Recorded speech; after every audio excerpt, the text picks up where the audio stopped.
Sejam todos muito bem-vindos ao programa Cidades em Debate, aqui na TV CMN. Hoje nós estamos aqui com o prefeito Henrique Silva, de Porteirão, e o nosso prefeito Wilson Tavares, de Gameleira de Goiás. Então, no último bloco nós estávamos falando de recursos, né, de buscar emendas, de trazer, na prática, trazer dinheiro para dentro do município, né? Hoje, como a gente tinha conversado aqui, o recurso que mantém, né, grande parte do custeio da máquina pública, investimentos hoje vem do Fundo de Participação dos Municípios, via governo federal, e só isso é insuficiente, a coisa não acontece só com esses recursos, né? Municípios pequenos não dão conta de subsistir sozinhos. Nesse caso é necessário buscar emendas, buscar recursos, investimentos, às vezes empresas privadas para estar se estabelecendo ali e gerando toda aquela movimentação para a economia do município. Nesse caso, em Gameleira, o que o senhor tem feito para buscar recursos? Como que é o trânsito hoje, junto ao governo estadual e o governo federal, para buscar dinheiro para o município? Sérgio, como você bem disse, nós de municípios pequenos, eu asseguro que até os médios, só sobrevivem com FPM e com ICMS. E essa arrecadação mal dá para pagar as contas básicas dos municípios. Os repassos são muito defasados. Então, se o município não for atrás de emendas estaduais e federais, você não consegue viabilizar as grandes obras, as obras que o povo necessita. Então, os prefeitos eles têm muita burocracia a serem avançadas. Hoje, para você ter ideia, para você conseguir executar uma emenda federal, você tem que lutar para o deputado te destinar ela. Destinou é outra luta para se empenhar ela no ministério. Se empenhou, você faz o projeto. Aprovou o projeto, você licita. Aí licitou, você tem que torcer para vir a primeira parcela. Vem a primeira parcela, você vai executando, tem que vir, o dinheiro vem pouco a pouco, depois você tem que prestar contas e encerrar o convênio. Então isso aí vai 4 anos, Só 3 já anos. foi umas 10 etapas. E a Caixa Econômica geralmente é intermediadora disso. Então ela é muito rigorosa. Então assim, não é fácil você executar uma emenda. O prefeito vai passar por isso agora, que ele tem que fazer todo esse planejamento para dar conta de executar nos seus 4 anos. As do Estado são menos burocráticas. O deputado nos destina, você escolhe o objeto, né, o dinheiro vem, você licita, é mais fácil, não tem ninguém intermediando. É quase se fosse fundo a fundo.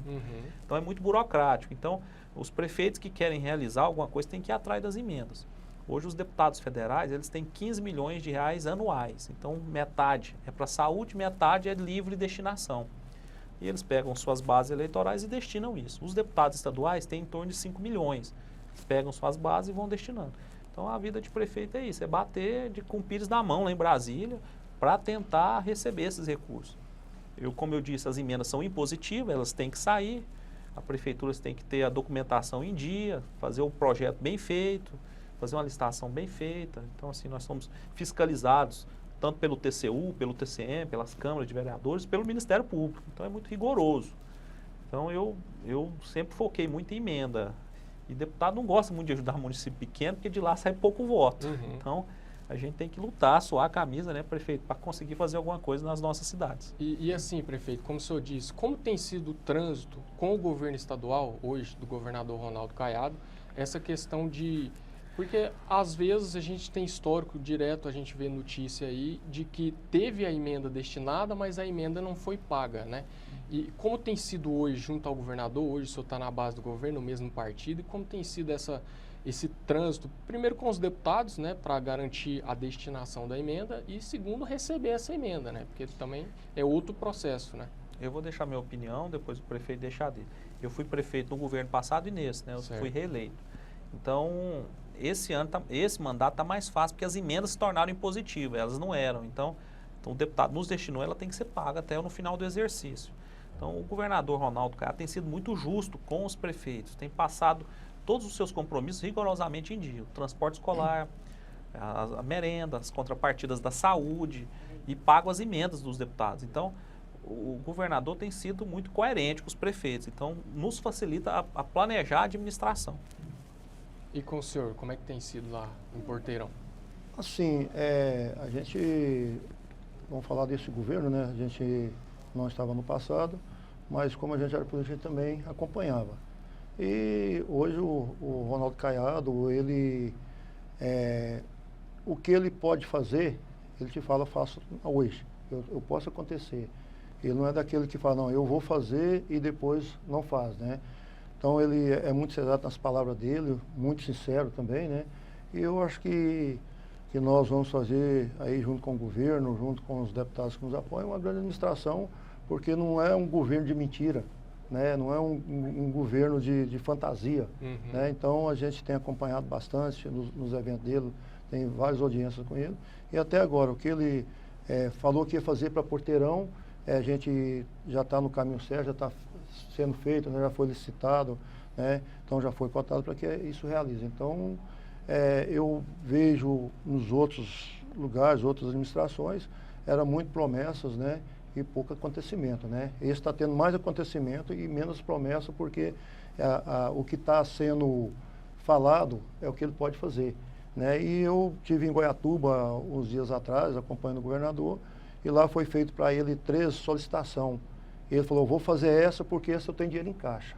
As outras nós vamos ver futuramente, quando eu tiver, eu vou voltar aqui para... Então isso dá até crédito para a gente trabalhar, né, Wilson? Porque você também, você não pode enganar seu eleitor, você não pode enganar as pessoas da sua cidade, ou eu fui lá hoje com ofício e ganhei isso, mas na realidade não vai, né? Então a gente está tendo aí muito crédito para falar do governador Ronaldo Caiado, porque as coisas estão acontecendo de maneira certa para os nossos municípios. Excelente. E são 2 questões também, né? O chefe do executivo, tanto municipal, estadual e federal, são 2 figuras em uma só. É um agente de administração, que tem que fazer toda a máquina acontecer, e também é um agente político, né?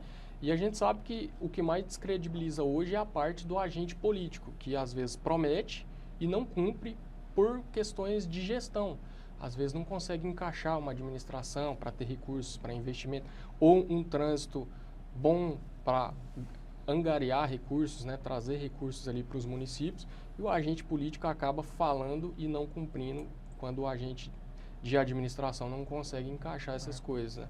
Principalmente quando promete com a promessa de outra pessoa, né? Aí fica mais difícil se essa segunda promessa não é cumprida. Mas, e assim, o que vocês veem de perspectiva de futuro nesse cenário aí que a gente vem caminhando para pós-pandemia, muita gente vacinada, né, já passa mais de 50% da população aí já com acesso à primeira dose. O que tem nesse cenário, quais são as perspectivas, projeção de futuro, principalmente nesses municípios pequenos, porque a gente vive às vezes em Goiânia ou vê no cenário nacional que não trata desses municípios menores, para a perspectiva de futuro, desenvolvimento, economia? Sérgio, eu vejo assim, por incrível que pareça, a minha cidade está bem avançada a vacinação, mas não para. O Covid está com todos os casos diários, eu estou com um número elevado lá, proporcionalmente, estou com quase 50 casos de Prefeito, Covid. eu vou interromper o senhor só para a gente ir para o intervalo, a gente trata disso depois do intervalo. Vamos para o intervalo comercial e já voltamos.